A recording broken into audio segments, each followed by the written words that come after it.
사람들 만나서 얘기해 보면요, 자기가 절대적으로 선하다라고 말하는 사람은 사실 없어요. 그렇죠? 나는 태어나서 지금부터 단 한 번도 내 양심에 거리끼는 행동을 한 적이 없어라고 말하는 사람 없습니다. 다들 크고 작은 그런 잘못에 대해서 인지를 하고 있습니다. 그런데 그럼에도 불구하고 그래서 나는 죄인이야라고 말하는 사람은 없습니다. 죄는 지었는데 죄인은 아닌 거죠. 그렇죠? 그렇습니다. 그런데 그런 우리들에게 성경은 이렇게 말을 하고 있는 겁니다. 죄인이 죄를 짓는 거라고. 죄인이 짓는 거라고. 그래서 죄를 지으면 네가 죄인인 증거라고 말을 하고 있는 겁니다. 로마서 3장 10절부터 18절을 보시면요, 기록된 바 의인은 없나니 하나도 없으며 깨닫는 자도 없고 하나님을 찾는 자도 없고 다 치우쳐 함께 무익하게 되고 선을 행하는 자는 없나니 하나도 없도다. 이것이 먼저인 거예요. 우리가 죄인이다라는 이 사실이 먼저인 겁니다. 그리고 그것에 대한 결과로서 13절 이후의 말씀들이 나오는 겁니다.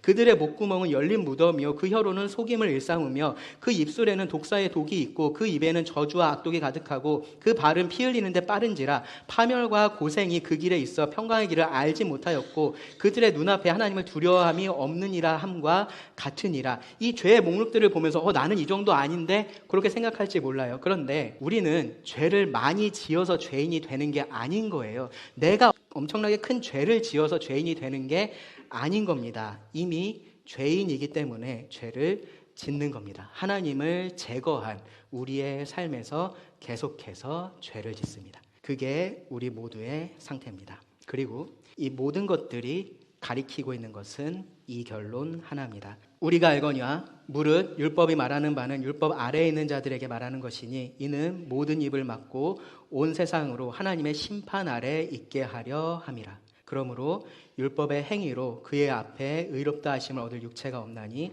율법으로는 죄를 깨달음이니라. 모든 사람이, 단 한 사람도 예외 없이 모든 사람이 의로우신 하나님 앞에서 어떠한 변명의 말도 할 수 없다라고 말을 합니다. 유죄 판결이 이미 하나님 앞에서 내려졌다라는 겁니다.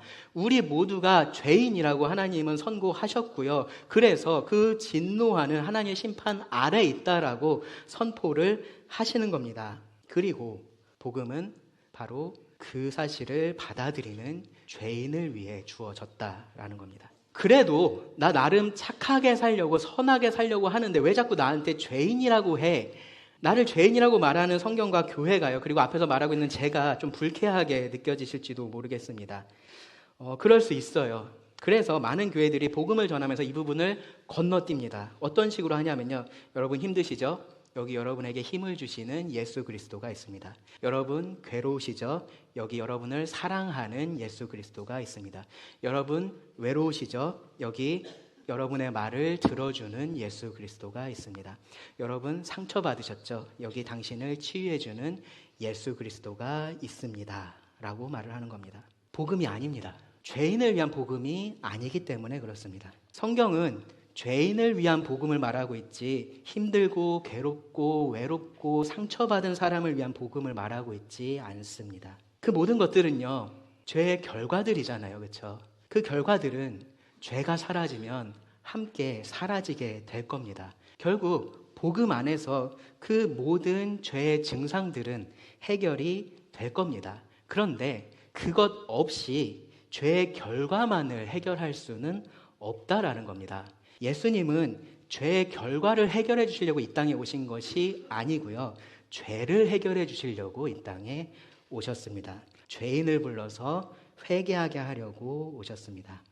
여러분, 이 하나님 말씀 때문에 불쾌하신가요? 그러실 수도 있습니다. 그런데요, 더 큰 문제는 뭐냐면요, 나의 죄 때문에 하나님께서 불쾌하신다라는 겁니다. 하나님이 진노하신다라는 것이 더 중요한 문제입니다. 그리고 아직까지 이 하나님께서 마지막 진노를 베풀지 않으시고 그 은혜의 손으로 나를 붙들고 계심에 감사하셔야 됩니다. 그리고 회개하시고 하나님 앞에 무릎을 꿇으셔야 됩니다. 내가 복음을 듣고 구원을 받았다라는 말은요, 나 역시 이런 죄인이었다 라는 것을 내가 인정하는 거고요. 그리고 따라서 나도 이러한 하나님의 진노의 심판의 대상이었다라는 것을 인정을 하는 겁니다. 그런 나를 구원하시기 위해서 하나님께서 죄인인 나에게 쏟을 그 진노를 의인인 아들 예수님께 쏟으셨다라는 것을 인정을 하는 겁니다. 진노하시는 그 하나님 앞에서 어떠한 말도 할 수 없는 죄인이어서 구원을 받은 겁니다. 그런 나에게 하나님께서 진노 대신 은혜를 쏟아부어 주신 겁니다. 자, 그러면 여러분 어떻게 해야 되겠습니까? 우리가 어디서 구원받았는지 알아야 됩니다. 우리가 왜 구원을 받았는지를 알아야 됩니다. 그래서 하나님을 영화롭게 하고요. 하나님께 감사하셔야 됩니다. 회개한 죄인으로서 사셔야 됩니다. 더 이상 하나님의 영광을 다른 피조물하고 바꾸지 말아야 됩니다. 여러분 마음속 깊은 곳에, 가장 중요한 곳에, 최우선의 자리에 하나님을 두시고요.